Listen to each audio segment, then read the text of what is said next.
Dear children of grade 5, let us learn about the seed germination, and we are learning about the chapter Seeds and Seeds. Under that, we have taken the topic of seed germination today. So what is the seed germination? Let us understand that.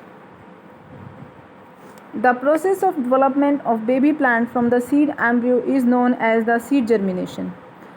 All of you know that in the seed there is the embryo which gives out the radicle and the plumule, and if this embryo develops, then it gives birth to the baby plant, means the shoot, the roots, the leaves, etc.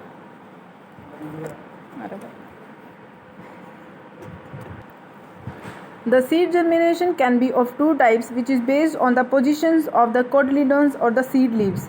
All of you know that the seed has the cotyledon, that may be one or two. If that has the one cotyledon, then that seed is the monocot, and if there are two cotyledons, then that seed is called the dicotyledons. But if the cotyledon remains below the soil, then such type of germination is called the hypogeel germination, and if the cotyledon comes out or emerge out from the surface of the earth, then it is known as the epigeel germination. Fine. So let us understand that what is the hypogeel germination. At first you have to draw the diagram also. This is the seed.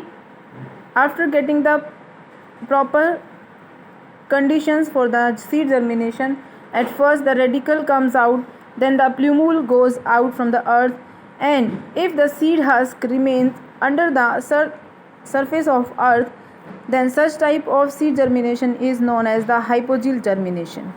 So you have to write like this and draw the picture like this only. Now move to the epigeel germination. If the seed gives the radicle, then plumule, but the seed also comes out with the plumule and the seed coat emerges out from the surface of the earth, then such type of the germination is known as the epigeel germination.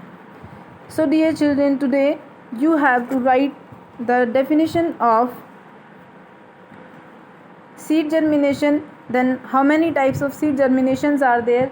There are two types of germination, hypogeel and epigeel germination. And what are hypogeel and what are the epigeel germinations? You should know about that if the cotyledon remains under the soil, then it is called the hypogeel germination, and if the cotyledons come out from the surface of earth, then it is known as the epigeel germination. Then you have to come to know that how to draw the diagrams of hypogeel germination with an example of gram seed. Then with an example of moong seed, you should know that how to draw the epigeel germination. Thank you. Have a nice day. Bye.